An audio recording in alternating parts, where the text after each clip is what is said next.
CM Punk has just returned to the WWE, and up until the Rumble, everything about our timeline remains the same, until instead of a future shock DDT, McIntyre connects with a Glasgow kiss to Punk, forever altering this timeline. And although the match is the same as our timeline, the following night of Raw isn't. Punk is in the ring, and rather than cut a promo about his injury, he stands and says, "When I came back, I was guaranteed my WrestleMania main event. But now that we know Cody is going to try finish his story again, I guess that leaves Rollins with no challenger. And that's where No. You haven't earned that spot, Punk. I'm not having my opportunity ripped away from me by you just like you did last night. Because you got lucky, Punk. I know it must suck, Drew, not being anywhere close to my popularity nor skill level, and I've only been back 2 months, so I'll ask the people, do you all want to see me kick Drew McIntyre's ass?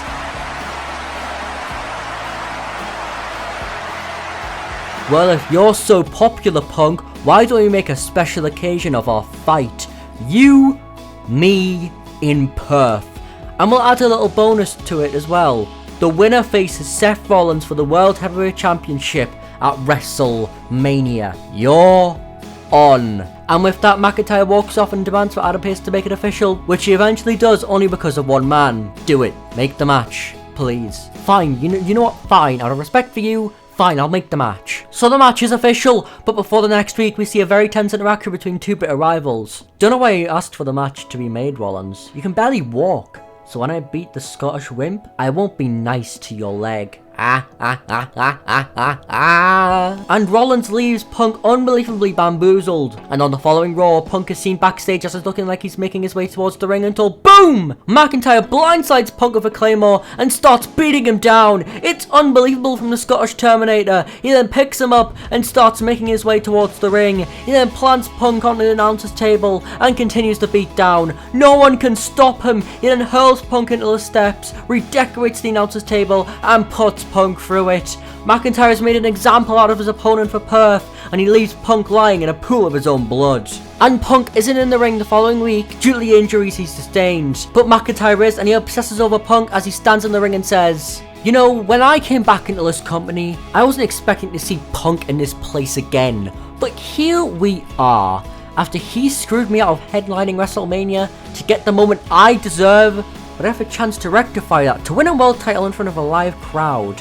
And to do that, all I have to do is beat CM Punk in Perth. I mean, it was pretty easy last week, so I shouldn't have any troubles with kicking your stupid head clean off and go on to face Rollins at the biggest show of the year. Oh, and by the way, Punk, I know you're watching and I have a question that me and my wife were wondering. How's AJ doing?" And after centering his entire promo around Punk, he leaves. And it's the go-home show before Elimination Chamber, and Punk is once again not in the building, or so we think. As for McIntyre is once again talking about Punk, the man himself walks out battered and bruised, looking to fight, and he makes his way towards the ring, and McIntyre goes towards Punk, but then he hurls the chair to McIntyre's skull, and once again the brawl is on, but it ends abruptly as Punk crushes his knee brace into McIntyre's skull. It's gonna be an even playing field in Perth, as Punk says. Keep my wife's name out your mouth.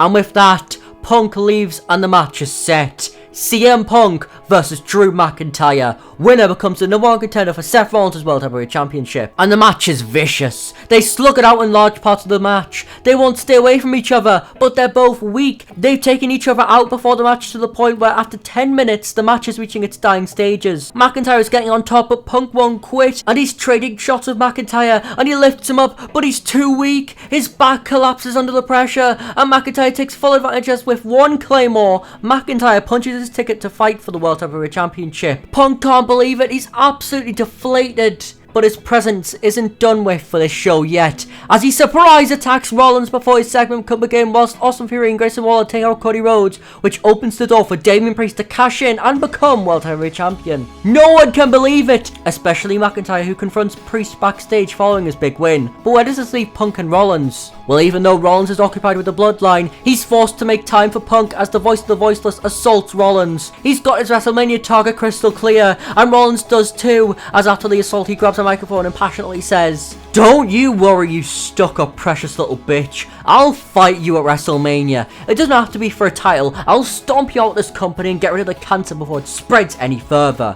It's strong words from Rollins, although McIntyre brings up a point to Rollins the following week as he says that Rollins is stretching himself too thin with the Bloodline and CM Punk, who has a promo later on in the show, and he says, "Do you want to know a fun fact, Rollins? I never truly disliked you until you said you were the best, because you're not. I'm the best. I'm the best in the world. And you think I'm a cancer? That's fitting, seeing as your career only got to this point because I pitched an idea for a group of hounds, and it just so happened to be that your name came up.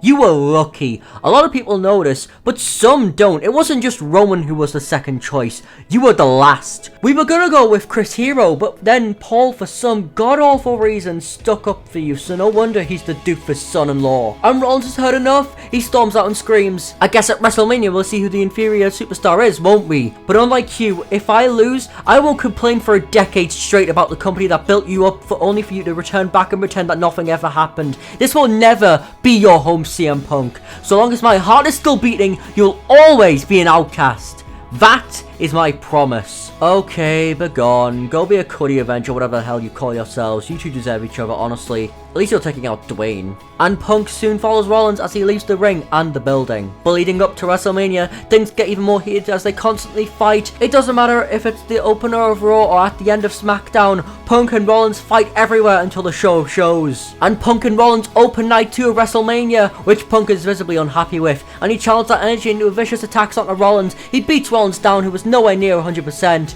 but he fights on regardless, and he even gets Punk into a powerbomb position, but his back gives out. McIntyre was right, he stretched himself too thin, and Punk takes advantage as he blasts Rollins with a GDS. But he isn't done, as he calls on an almost lifeless Rollins to his feet, and Punk nails another. He puts Rollins to sleep, but after the match, Rollins may have proved himself right as another press conference incident revolving around Punk occurs.